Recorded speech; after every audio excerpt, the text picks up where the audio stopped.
All right, get ready because we're going deep, deep into the Seventh-day Adventist Church, a really fascinating part of American religious history. You've given us some awesome source material, and we're ready to dig into it and discover how this unique faith tradition came to be. And it all starts, surprisingly, with a farmer named William Miller. Oh. Back in the 1800s, he was totally convinced about the second coming of Christ. A farmer turned prophet, huh? That's already pretty interesting. But I'm guessing this isn't just some simple story about biblical prophecy. Not at all. It's full of twists and turns. It all starts with Miller's experiences during the War of 1812. Oh, wow. He was a captain in the American Army, Okay. and surviving the Battle of Plattsburgh had a huge impact on him. I can only imagine a battlefield like that must have been a life-changing experience. Absolutely. Miller was sure that his survival was a sign, like divine intervention, proof that God was protecting him in the middle of all that danger.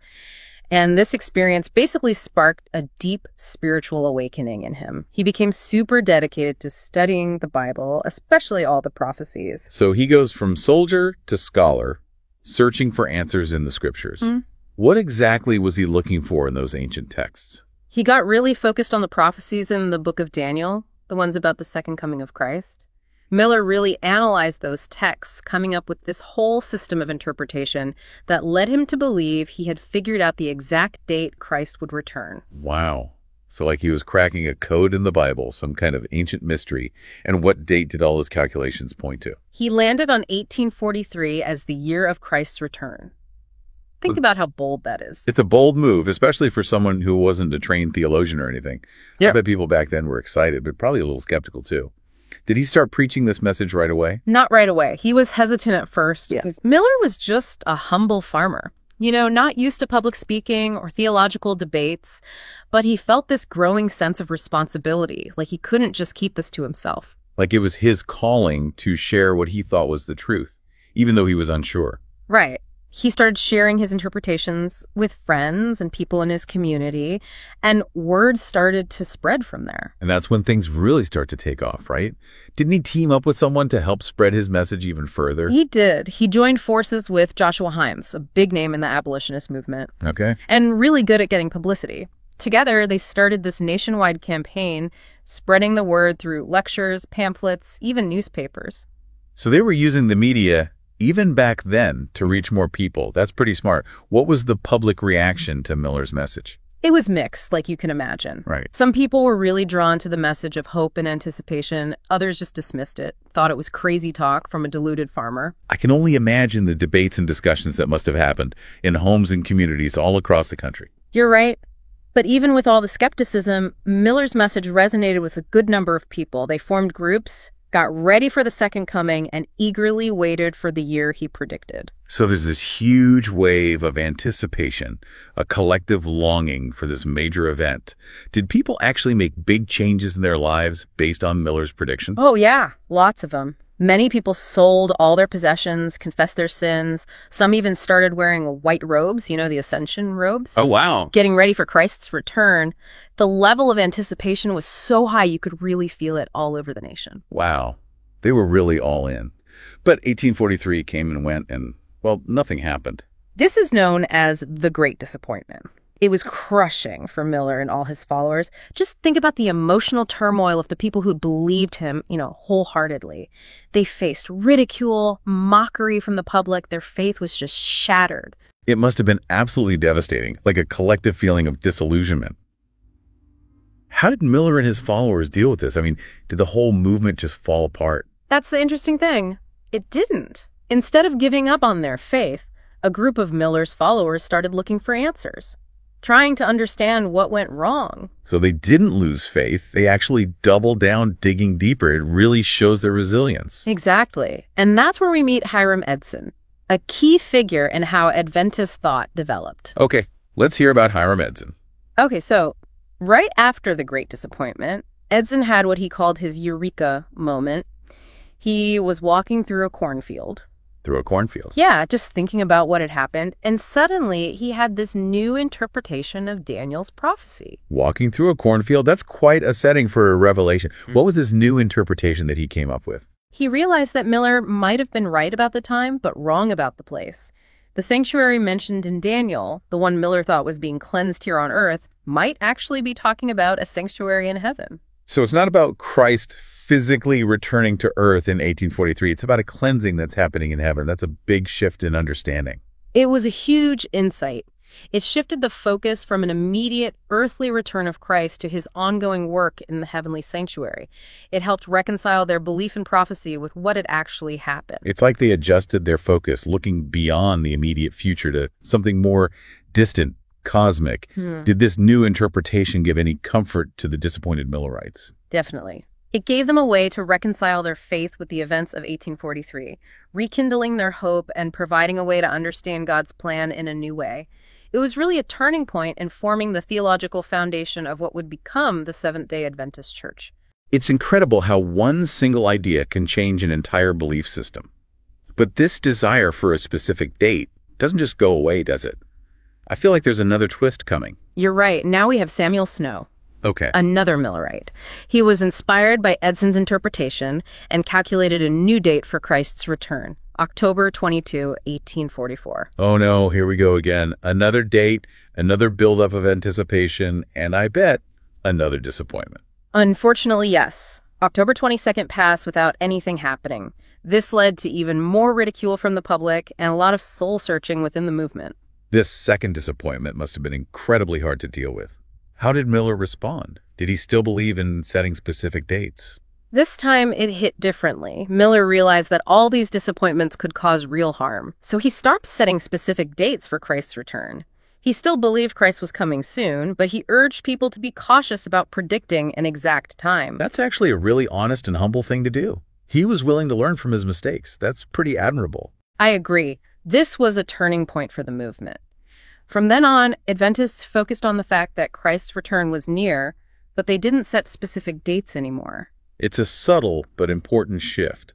They were acknowledging the limits of human understanding, but still holding on to the core belief that Christ would return. This is where we start to see a more complex theology developing, moving away from rigid dates and towards a more flexible way of thinking about prophecy. Exactly. And in the middle of all this theological back and forth, a young woman named Ellen Harmon comes onto the scene. She later becomes Ellen G. White, and her experiences play a major role in shaping the Adventist movement's identity and beliefs. Okay, I'm ready to hear about Ellen G. White. She's such a huge figure in Adventism. What was so special about her? Well, after the Great Disappointment, Ellen Harmon started having visions. Visions? Yeah.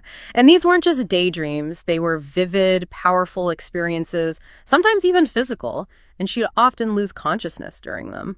That's really interesting. But wouldn't people be skeptical, especially after all the disappointment with the date setting? You're right. A lot of people questioned her claims. Imagine being a young woman, barely in her 20s, trying to convince a group of disillusioned adults that you have the key to understanding God's plan. That must have been incredibly difficult. I bet she was accused of all sorts of things. Delusion, hysteria. Oh, absolutely. People said she was a false prophet, that she was influenced by demons, even that she was having a mental breakdown. It was a really tough road for her, especially as a young woman at a time when women's voices weren't really valued. So how did she gain acceptance? What was it about her visions that people connected with? Her visions addressed the big questions and uncertainties that were troubling the movement. They offered guidance on practical things like organizing the church and community life. And maybe most importantly, they gave people a sense of peace and reassurance when everything felt so disappointing and confusing. So her visions helped them understand the past disappointments, but they also showed a path forward for the Adventist movement. That's right. And what's fascinating is that her visions often matched and supported Edson's interpretation of the sanctuary. It gave even more weight to this new way of understanding prophecy. So it's like these separate experiences were coming together, creating a more unified and compelling story for the Adventist movement. Exactly. Despite the initial skepticism, Ellen G. White's visions would become a cornerstone of Adventist belief and practice.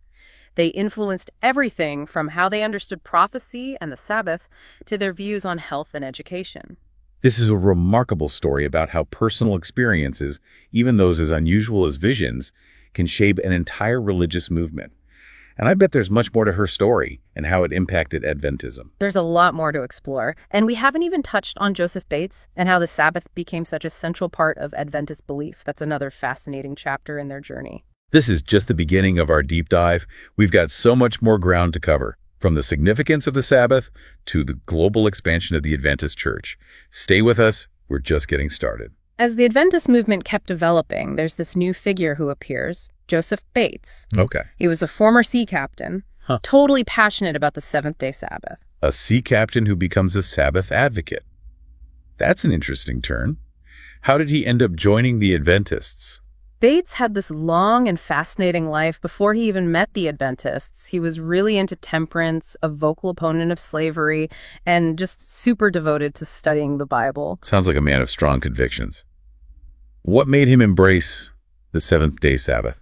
He came across the Seventh-day Baptist movement, really dug into Scripture, and became convinced that the seventh-day Sabbath, Saturday, was the true Sabbath ordained by God. So he wasn't just following tradition. He came to this belief through his own study and interpretation. Exactly. And his conviction was really infectious. He was instrumental in convincing other Adventist leaders, including James White, Ellen Harmon's future husband, Right. about how important Sabbath keeping was. Okay, so now we have this group dealing with the fallout of the Great Disappointment, trying to understand Ellen G. White's visions, and then suddenly they're adopting this practice that sets them apart from mainstream Christianity. Yeah. That's a big step. What made the Sabbath such a big deal? Well, adopting the Sabbath wasn't just some minor change. It was a huge shift that separated them from other Christian groups. Right. Many of whom considered Sunday as the Sabbath. So it was a defining characteristic for them, a marker of their identity. Was it mostly a theological debate, or were there social implications too? It was both. Theologically, they believed that keeping the seventh-day Sabbath, like it says in the Ten Commandments, showed obedience to God and their belief in the authority of Scripture. So it was about aligning their lives with what they believed was God's will. But you mentioned social implications. How did observing the Sabbath affect their relationships with other people? Well, it really distinguished them from other Christian groups. Sometimes this caused misunderstandings, even prejudice. Imagine explaining to your boss or your neighbors why you can't work or do certain things on a Saturday. That must have been tough, dealing with those social and professional challenges. It's like they were living on a different schedule than everyone else. Exactly. And it shows how strong their convictions were, that they were willing to be isolated socially and even face financial hardship to stay true to their beliefs. It says a lot about their commitment to living out their faith, even when it meant going against the norm. Did Ellen G. White's visions have anything to say about the Sabbath? They did. Her visions often reinforced how sacred the Sabbath was. She saw it as more than just a day off. It was a special time for spiritual reflection, connecting with God, and nurturing relationships. Like a spiritual oasis in the middle of a busy week. A time to recharge and get back in touch with what matters most. That's a beautiful way to put it. This focus on the Sabbath became a cornerstone of Adventist identity, shaping their lifestyle and worldview. So it wasn't just about avoiding work on a Saturday. It was about embracing a whole different way of life, putting spiritual growth and community first. Exactly. And this commitment to the Sabbath, along with the growing influence of Ellen G. White's visions, played a crucial role in the Seventh-day Adventist Church becoming an official denomination. So we've gone from a loosely connected group of Millerites to a more organized movement with a distinct identity. It's like they were slowly building the foundation for something new. Exactly. And their journey takes another significant turn as the U.S. enters the Civil War. Wow, the Civil War. That's a huge moment in American history. How did the Adventists, with their emphasis on pacifism, handle such a divisive and violent conflict? It was a really tough situation for them. Their faith emphasized peace and nonviolence, but they were also against slavery. They had to find a way to reconcile these two principles while the country was literally tearing itself apart. It must have been incredibly challenging to live out their faith in such a polarized environment. Did they choose to remain neutral, or did they actively participate in the abolitionist movement? They navigated this time with a lot of grace and integrity. While they didn't believe in fighting, they actively spoke out against slavery, seeing it as this moral wrong that went against their beliefs in equality and human dignity. So they were pacifists, but they weren't passive bystanders. They found ways to make their voices heard without compromising their principles. Exactly. They used their publications, like the Review and Herald, to speak out against slavery and advocate for its abolition. They also helped fugitive slaves through the Underground Railroad and offered support to those affected by the war, no matter which side they were on. That's a great example of how faith can inspire action, even in the toughest times. It's not just about words, it's about living your beliefs. Absolutely. Their actions showed that their commitment to peace didn't mean they didn't care about suffering or injustice. They believed in actively working towards a better world, even in the chaos of war. Did their stance on slavery and the war cause any conflict within the Adventist movement itself? There were definitely internal debates about how much they should get involved in politics. Yeah. Some people wanted strict neutrality, while others felt they needed to be more vocal against the injustices they saw. But even with these differences, they managed to stay remarkably united, connected by their shared faith and their mission to spread the Adventist message. It's good to hear they had space for different opinions while still maintaining a sense of community. It shows their commitment to dialogue and their belief in reasoned discussion. It does. And during the Civil War, Ellen G. White continued to receive visions, offering guidance and comfort to the Adventist community. Oh, that's right. We haven't talked about her visions for a while. What kind of insights did she offer during this turbulent period? One vision was particularly vivid. She saw the horrors of war, all the suffering on both sides. Battlefields filled with dead and wounded, families torn apart by loss, and a nation struggling with deep divisions. It's a stark reminder that war always comes with a terrible human cost, no matter the reason behind it. Her visions didn't predict who would win the war, but they emphasized how important it was to oppose slavery and help those who were suffering. Right. They also showed the spiritual side of the conflict, portraying it as a fight not just between armies, but between good and evil. It's like a reminder that even in the hardest situations, faith can help us understand and respond to the complexity of human experience. Did her visions give any practical advice on how Adventists should navigate the war? Her visions stressed the importance of being spiritually prepared for the challenges ahead. Okay. She encouraged Adventists to stay strong in their faith and to focus on compassion and helping others. So her message went beyond the immediate political situation, focusing on the timeless values of faith and love in times of crisis. Exactly. And even though they faced some prejudice and were misunderstood because of their unique beliefs, they were able to continue their work without much persecution. Their commitment to pacifism, though sometimes questioned, ended up protecting them from a lot of the violence happening around them. That's pretty incredible. While the country was caught up in a brutal war, they managed to create a space for peace and spiritual growth. What was the long-term impact of the Civil War on the Adventist Church? Did it hold them back, or did they come out of it stronger? You might be surprised, but the Civil War, as awful as it was, actually helped the Adventist Church grow and become more unified. That's unexpected. Yeah. How did a movement focused on the end times find opportunities for growth during such a chaotic and uncertain time?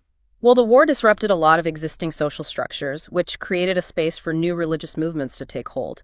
People were searching for meaning and comfort in a world that felt like it was falling apart, and the Adventist message of hope and spiritual certainty resonated with them. So they found opportunity amidst adversity. Their faith gave them an anchor in a world of uncertainty. Right. And their focus on health and well-being also became more appealing as people saw the devastating effects of war on people's health. Makes sense. The Adventist message of healthful living, which was inspired by Ellen G. White's visions, offered a path towards physical and spiritual wholeness when there was so much suffering. It's like their message, which started out as preparation for the end times, found new relevance in the very real challenges of their time. Exactly. And as the war ended, the Adventist Church came out of it with a stronger sense of purpose and a growing commitment to sharing their message with everyone. It's a real testament to their resilience and adaptability. They didn't just survive the war, they thrived afterwards. Their experience during the Civil War really cemented their identity and fueled their mission. They realized their message wasn't limited to a specific time or place. It had global implications. Right. Their vision expanded beyond national borders, encompassing a world in need of spiritual and physical healing. Wow.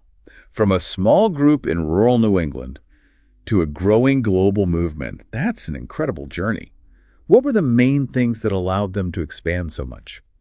A few key things. Their strategic use of publishing, setting up educational institutions and health centers, and the incredible dedication of their missionaries who traveled to faraway places, carrying the Adventist message with them. Okay, let's break those down one by one. Let's start with publishing. How did they use the power of the printing press to spread their message? Early on, they understood how powerful the written word could be. They established printing presses in various locations, producing tons of tracts, pamphlets, periodicals, even books. This allowed them to spread their message far and wide. So they were mass-producing their ideas and making them accessible to a much wider audience. That's a smart strategy for a movement with limited resources but big ambitions. Exactly. And their publications weren't just focused on theology. They included practical advice on health, education, family life, and social issues. This appealed to a broader audience who were looking for guidance and inspiration. It's a holistic approach, addressing both the spiritual and practical needs of people. No wonder their message resonated with so many. And strategically establishing schools and health centers was really important for their outreach, too. Right, you mentioned that before. Can you say more about how these institutions helped the Adventist movement grow? These institutions became centers for their outreach. They attracted people seeking education and healthcare and naturally exposed them to the Adventist message. They also trained future Adventist leaders and healthcare professionals, equipping them to spread the message even further. So they were providing important services and spreading their faith at the same time. Precisely. And we can't forget about the individual missionaries who felt personally called to share their faith. These individuals, often braving tough conditions and cultural barriers, traveled to distant lands, convinced that the Adventist message was for everyone. These were true pioneers of faith, driven by a deep sense of purpose and a desire to make a real difference in the world. Absolutely. They were key in establishing Adventist communities in new places, adapting their message to different cultures, and laying the foundation for the global movement we see today. Their stories must be full of incredible adventures and challenges. It takes real dedication to leave behind everything you know and go to unfamiliar places to spread a message you believe in. Their journeys are a testament to the power of faith to inspire action. Absolutely. They overcame what seemed like insurmountable obstacles, language barriers, cultural differences, resistance from established religions, and often just feeling isolated and lonely in these faraway places. It's hard to imagine the courage and perseverance they needed to face those challenges. Did they adjust their message or approach to resonate with different cultures, or did they stick to the same message no matter who they were talking to? They understood how important it was to be sensitive to different cultures and adjust their approach while still holding on to their core beliefs. They translated their literature, trained local leaders, and incorporated cultural elements into their outreach. So it was about finding a balance between respecting local traditions and staying true to their own principles. Did this approach ever lead to accusations of imposing their beliefs on others? When you're doing intercultural mission work, that's always a risk. Right. But they generally tried to engage with people respectfully and sensitively, focusing more on dialogue and understanding than forcing conversion. They believed true faith couldn't be forced, it had to be a genuine choice. It shows their commitment to ethical engagement and their respect for the diversity of human experience. It's fascinating to see how they handled the complexities of spreading a message that was rooted in a specific culture to a global audience with its own diverse beliefs and practices. Their experience offers valuable lessons for anyone trying to bridge cultural divides and promote understanding across differences. It highlights the importance of listening, empathy, and a willingness to adapt while staying true to your own values. It's a reminder that faith isn't always a straightforward path. It's full of unexpected turns, moments of doubt and discovery, and the ongoing challenge of aligning your beliefs with your actions. As the Seventh-day Adventist Church continued to grow globally, they faced new challenges related to organization, leadership, and preserving their core identity. We'll explore these in the next part of our deep dive. We left off with the Seventh-day Adventist Church really starting to become this global movement. It's amazing to see how in just a few decades they went from, waiting for the end of the world to building a denomination with reach all over the planet. It really shows you the power of adapting and bouncing back from challenges. Yeah, but I imagine all this growth brought some new problems too. I mean, it's one thing to spread your message in a small group. It's another to keep everyone on the same page when you're talking about different continents, languages, cultures.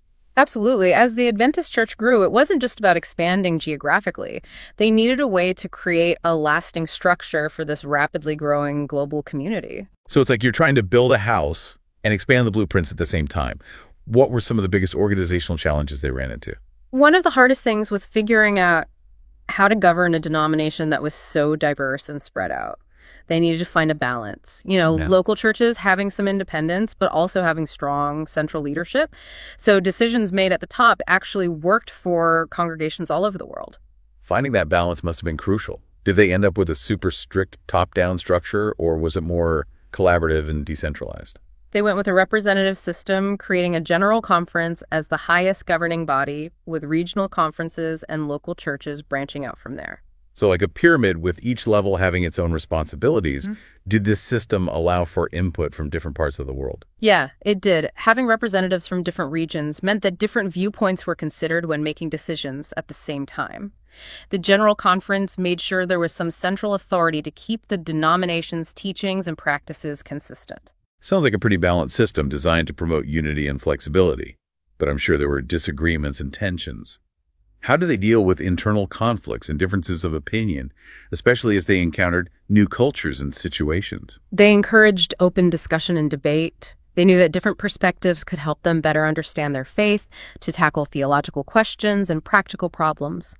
They formed committees and councils to look for solutions that were in line with biblical principles and the collective wisdom of the church. So instead of just dictating from the top down, they encouraged healthy disagreement. Exactly. They realized that true unity wasn't about forcing everyone to think alike. It was about a shared commitment to their core values and being willing to listen and learn from each other. This approach was so important as they navigated the complex social and cultural changes of the late 19th and early 20th centuries. That was a time of huge social upheaval. Women's suffrage, social reform movements, and the increasing influence of science, just to name a few.